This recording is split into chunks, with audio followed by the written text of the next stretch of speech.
Hello there, St. George here, patron saint of England. Thanks to all of you lot for voting me in. My saint's day is on April 23rd. Firstly though, what is a saint, you're probably wondering? Well, every nation has a patron saint, and this would be someone that you would call upon in times of great peril to help save the country from enemy attacks. Now I've got some friends you might have heard of. There's St. David, patron saint of Wales, a great teacher and preacher. He's thought to have made some miracles occur, including bringing a boy back to life by splashing tears in his face and restoring a blind man's sight. St. Andrew, he's up north, patron saint of Scotland, and lots of other countries too. He gets shared around a fair bit. Then there's Sir Patrick, St. Patrick even, patron saint of Ireland, a missionary who was sent to Ireland and later became bishop there. Anyway, enough about them. Today is all about me. Not much is known about me. I like to keep my life out of the limelight. There's no TikToks about St. George.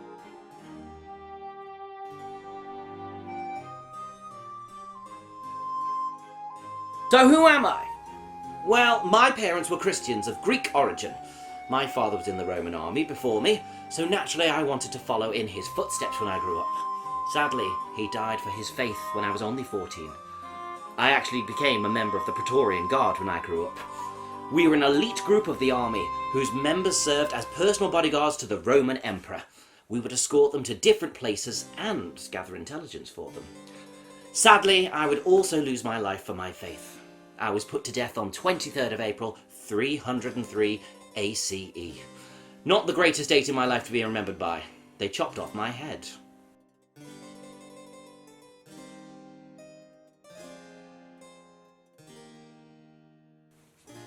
There is a legend that I fought a dragon. Between you and I, it is a great story, but it never happened.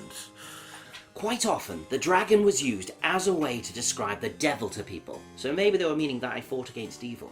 Anyway, the story goes that a dragon was causing panic in a city in Libya.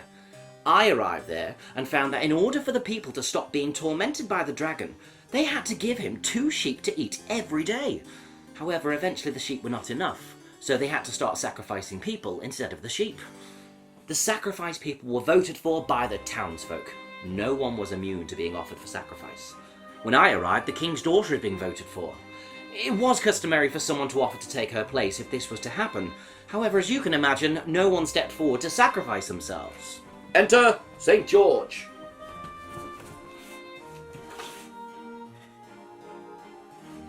I rode over on my horse and saved the girl by slaying the dragon with my lance. The king was overjoyed and so grateful. He offered me a ton of treasure. However, I did not care for it as a reward.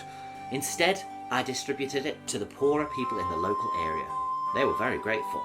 And when I spoke to them about my faith, they converted to Christianity and even went as far to get baptized.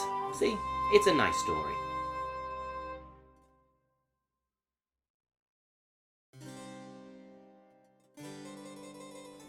In the 13th century, I became associated with the Crusaders. We often rode in white clothing with a red cross on it. This was associated with the Knights Templar. Unfortunately, I seem to have got the wrong memo today, as I've got the colours back to front. Oh well. There are actually historical sources of me wearing a white cross on a red background. Anyway, the red cross on the white background became an important symbol for anyone, especially rulers, who wanted to associate themselves with the Crusaders. You may even reckon that you've seen my cross before. It makes up part of the Union Jack that serves as the flag for the United Kingdom. However, on its own, the red cross on the white background is used as the flag for England. Ashamedly, I haven't even visited England, despite being the patron saint. Some people think that you should have someone else as your patron saint who has closer ties to the country. What do you think?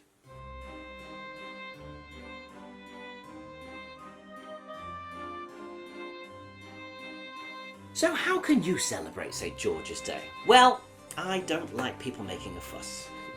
What am I saying? Who doesn't love a good party? You can show your appreciation by flying the flag with the red cross on the white background. Some people choose to sing the hymn Jerusalem, and lots of people choose to eat traditional English food to celebrate. If you really want to cheer up St. George though, you could like and subscribe to this YouTube channel. They have lots of historical videos about all sorts of people and things. Anyway, that's all from me. I'm off now to see if I can find a real dragon to slay. Tally ho! Huh!